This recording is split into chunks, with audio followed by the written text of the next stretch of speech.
दोस्तों नमस्कार, हमारा नाम योगेश शुक्ला है और आप इस समय इस पर संदेश देख रहे हैं। रोड पे नहीं लगेगी नमाज की समाज, बगैर टेट को सेट किए नहीं निकलेगी शिक्षक भर्ती। दोस्तों आपको बता दें ये दोनों ही खबरें बहुत महत्वपूर्ण थी, इसके बारे में आपको थोड़ी जानकारी देते हैं। यूपी में तय स्थानों पर पढ़ी जा सकेगी नमाज, अब तक 21,000 लाउड स्पीकर उतारे गए। दोस्तों आपको बता दें योगी सरकार इस समय एक्शन में है। ये नहीं कि केवल एक धर्म के लिए ऐसा किया जा रहा है, मैं आपको बता रही हूँ, आप गलतफहमी में न रहें।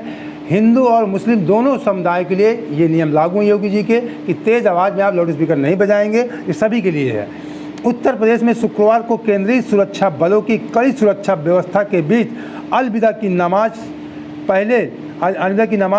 से पहले तय स्थानों पर होगी।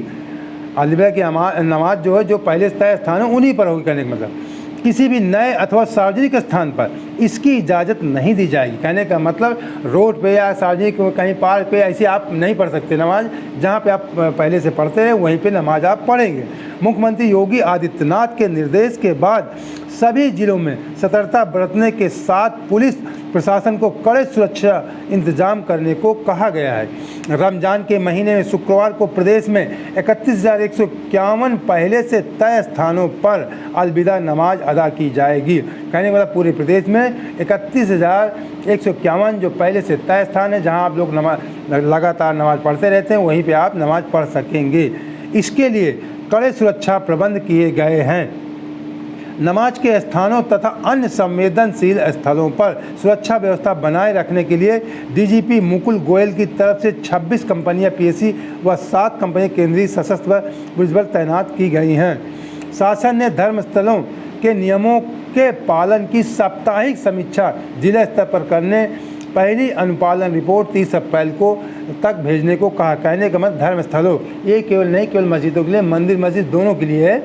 इनकी समीक्षा करके 30 अप्रैल को रिपोर्ट प्रदेश शासन को मतलब देनी है, निचले जिले स्तर के अधिकारियों को।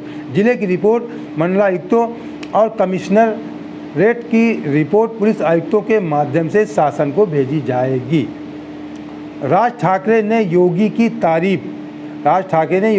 तारीफ। महाराष्ट्र नवनिर्माण सेना के मुखिया राज ठाकरे ने ट्वीट कर मुख्यमंत्री योगी आदित्यनाथ की तारीफ की है। उन्होंने कहा कि मैं तहे दिल से योगी सरकार को शुभकामनाएं देता हूं और उनका आभारी हूं कि उन्होंने धार्मिक स्थलों से लाउड स्पीकर हटाने का फैसला किया। खास तौर पर मस्जिदों से लाउड स्पीकर हटाए गए। मस्जिदों में लगे रहते हैं, मंदिर में कहीं लगे रहते हैं, वो भी हटाए गए जहाँ कहीं मंदिर में लगे रहते हैं। दुर्भाग्य है कि महाराष्ट्र में हमारे पास कोई योगी नहीं है। जो कुछ भी हमारे पास है वह भोगी है। उन्होंने उम्मीद जताई कि महाराष्ट्र में भी कुछ ऐसा ही भाव पैदा हो और किया जाए। ये राज ठाकरे क्योंकि महाराष्ट्र में मांग कर रहे थे कि 3 मई के बाद कोई लाउड स्पीकर सब हटा दिए जाए। शासन ने धर्म स्थलों के नियमों के पालन की साप्ताहिक समीक्षा तो मैं बता चुका हूँ आपको।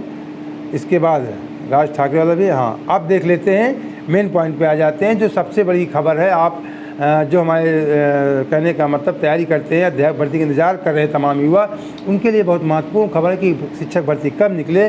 तो इसके लिए आपको जो 2021 का यूपी टेट हुआ उसके बारे में आपको जानना बहुत ज़रूरी, बगैर उसके समाधान के नई शिक्षक भर्ती नहीं निकलेगी। देख लीजिए हिंदुस्तान की खबर है, यूपी टेट 2022 यूपी टीटी 2021 के गलत प्रश्नों मतलब टीटी जो भी एग्जाम हुआ था शायद नवंबर में, गलत प्रश्नों को लेकर एससी हाई कोर्ट ने सरकार को परीक्षा नियामक से 2 सप्ताह में जवाब मांगा है।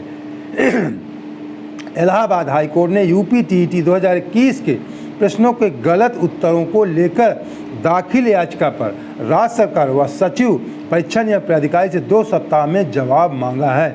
यह आदेश न्यायमूर्ति राजीव जोशी ने दीक्षा सिंह व 7 अन्य की याचिका पर दिया है।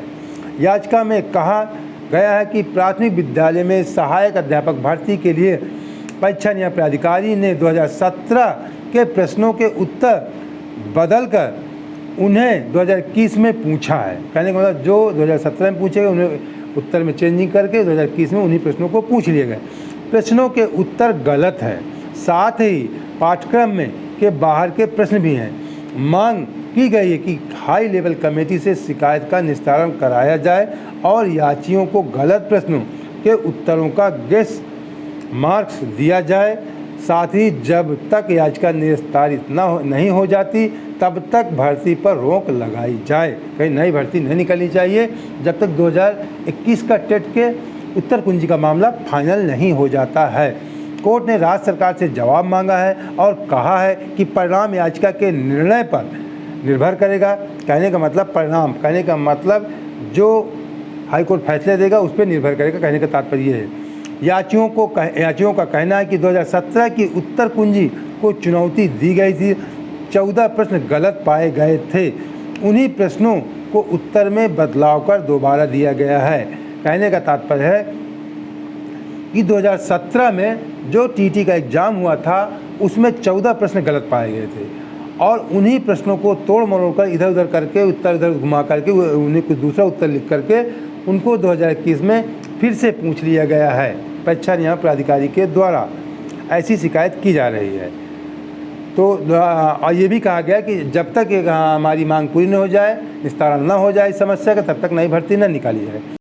दोस्तों आपको बता दें, जो पीएनपी है परीक्षा नियामक प्राधिकारी जो विभाग है, इसने कभी आज तक हमको लगता है टेट की परीक्षा इस ढंग से नहीं कराया होगा कि उसमें प्रश्नों में विवाद ना रहा होगा। जब से टेट की परीक्षा शुरू हुई है तब से इसके हर परीक्षा में कोई न कोई विवाद खड़ा होता है और मामला कोर्ट पहुंचता ज़रूर है। उसके बाद अभी तक 2 सुपर टेट हुए, दोनों सुपर टेट में ज़बरदस्त विवाद हुआ, धांधली हुई परीक्षाओं को लेकर के, आपने देखा होगा प्रश्नों को लेकर धांधली हुई, तमाम प्रश्न गलत किए गए। उसमें 68,500 अभी तक लोगों की नियुक्ति मिल रही है। 69,000 शिक्षक भर्ती, उत्तर कुंजी का मामला अभी तक सॉल्व नहीं कर पाए, कई प्रश्न उसमें गलत थे। हाई कोर्ट ने निर्णय दे दिया। हाई कोर्ट के निर्णय देने के बाद 9 महीने हो गए, लेकिन ये विभाग स्वीकार नहीं कर रहा अपनी गलती। तो ऐसा विभाग शायद ही आपको देखने को मिलेगा कि 9 महीने डबल बेंच का फैसला आने के बाद सुपर टेट मतलब जो परीक्षा उतरा जाएगी उसकी अभी तक ये अपनी गलती स्वीकार नहीं कर रहा कि हमने गलती किया है। अब जैसी जानकारी मिल रही है कि सुप्रीम कोर्ट चले गए हैं, मतलब इतनी हद कर दिया इन लोगों ने बदमाशी की। परीक्षा सवाल गलत करते हैं, उसके बाद मानते नहीं हैं, मामले को फंसाते हैं। इनकी इच्छा रहती है कि मामले को घसीटा जाए, एक परीक्षा को 2-2 साल में निपटाया जाए, 3-3 साल में। सुपर टेट तो 3.5 साल हो गए।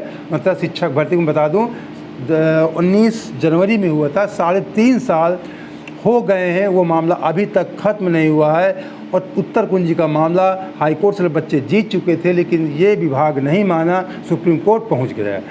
तमाम याचियों के तरफ से मंत्री अधिकारियों से विनती अनुनय विनय करने के बावजूद ये लोग नहीं सुनते हैं।